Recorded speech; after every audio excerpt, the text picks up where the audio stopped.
राष्ट्रपति पुतिन का nuclear target set. East Ukraine में हो सकता है न्यूक्लियर वेपन का इस्तेमाल। खैरसॉन हो सकता है न्यूक्लियर वॉर का एपिसेंटर। फ्रांस के गवर्नमेंट सोर्सेस ने पुतिन के खैरसॉन ऑर्डर का दिया हवाला।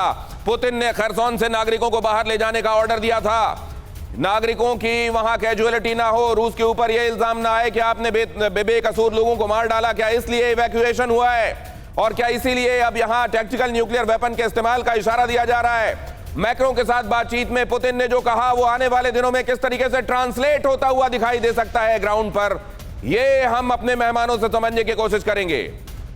बहुत जल्दी से देखिए, अभी तक जो आपने बातें सुनी देखी उसका एक यहां सार संक्षेप देखिए, और जिसमें आपको यह पता चल जाएगा कि इस वक्त की वो तस्वीर छल की जिस पर हम ये डिस्कशन आगे ले जाना चाहते हैं वो क्या है। जरा देखिए, छल रण में जीत के लिए बड़े शहर पर हमले जरूरी नहीं है। ये मैक्रोन से ये बात, इमैनुअल मैक्रोन से बात करते हुए पुतिन ने ये जुमला क्यों कहा? ये क्यों कहा गया कि हिरोशिमा नागासाकी पर अमेरिका ने परमाणु हमला किया था? क्यों याद दिलाई गई 1945 की बात? न्यूक्लियर अटैक के बाद जापान ने सरेंडर किया था और उसके बाद सेकेंड वर्ल्ड वॉर भी आप जानते हैं समाप्त हो गया था। ये बात क्यों कही गई? 9वें महीने में युद्ध के पहुंच जाने के बाद ये बात क्यों कही जा रही है? इसके नेतार्थ क्या हैं? क्यों कहा है ये बात? क्या ये छल है? हम छल इसको क्यों कह रहे हैं? छल इसलिए कह रहे हैं क्योंकि आपको याद होगा कुछ दिनों पहले ये बात दोहराई गई थी, पुतिन की तरफ से दोहराई गई थी कि एटम का इस्तेमाल हम नहीं करेंगे। यूक्रेन में एटम का इस्तेमाल असंभव है उन्होंने कहा था। गुस्से में हम परमाणु बम नहीं मारेंगे, यह बात भी कही गई थी। फिर हिरोशिमा नागासाकी का जिक्र क्यों किया जा रहा है? 27 अक्टूबर और 3 नवंबर को जो बातें कही गई थी वो ये कही गई थी कि हम परमाणु बम का इस्तेमाल नहीं करेंगे। दुनिया ने राहत की सांस ली थी, सोचा था कन्वेंशनली अगर चीजें आगे बढ़ेंगी तो कम से कम तबाही उतनी नहीं होगी। फिर यहां पर ये बातें क्यों? हिरोशिमा नागासाकी का जिक्र क्यों? क्या कहना चाहते हैं पुतिन? कपिल सर, आपके साथ शुरुआत करना चाहता हूं, इस बातचीत को जरा डिकोड करेंगे। देखिए, मेरा तो पुतिन से ज्यादा मेरा इस समय यह मानना है कि जिन एम्स को लेके अमेरिका इस वॉर में आया था यूक्रेन को सपोर्ट करने के लिए, अमेरिका के वो 3-4 एम्स पूरे हो चुके हैं।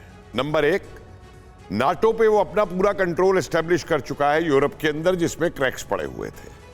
नंबर 2, यूरोप की इकोनॉमी जो अमेरिकन इकोनॉमी के लिए खतरा साबित हो रही थी, यूरोपियन इकोनॉमी टूट चुकी है नीचे आकर के। नंबर 3, इस पूरे दौरान उसने ताइवान के ऊपर जो स्टैंड लिया उससे चाइना को भी उसने बैकफुट पे डाला कि तुम चाहे कुछ भी धमकाते रहो, करते रहो, हम यहां मौजूद हैं।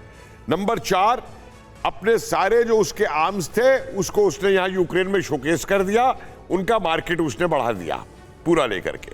तो अब इन एम्स के बाद में ना एटम वॉर अमेरिका चाहता है, ना ऑल आउट वॉर चाहता है और रशिया के साथ। पुतिन ने ये क्यों कहा? मैं तो अब ये समझना चाहता हूं, अमेरिका के क्या मोटिव पूरे हुए उस पर हम आएंगे, लेकिन पुतिन ने ये क्यों कहा? हिरोशिमा नागासाकी का जिक्र क्यों किया?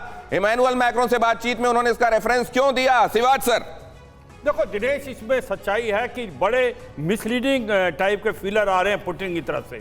जो उसने हिरोशिमा और नागासाकी का एक बार दिया एग्जाम्पल, तो इसका मतलब लगता ऐसा है वो ईस्ट यूक्रेन में बैकफुट पे हैं, स्पेशली खरासोन में या डोनेट्स्क के इलाके में, और अगर वो नहीं कुछ कर पाए तो वो टेक्निकल न्यूक्लियर हथियार इस्तेमाल कर सकते। नहीं तो उनकी पहली कही हुई बात को सही माने, जिसमें वो कह रहे हैं कि न्यूक्लियर वेपन का इस्तेमाल नहीं करेंगे, या अभी कही हुई बात को सही माने? हाँ देखो, वही मैं कह रहा हूँ, मिसलीडिंग है। एक तरफ कुछ बोलते हैं, दूसरी तरफ कुछ बोलते हैं। तो ये डेलिबरेट है क्या? मिसलीड करना ही उनका मंतव्य है, इसीलिए उन्होंने कहा, या असल में वो कंफ्यूज है? आशीष, आप कैसे देखते हैं इसको?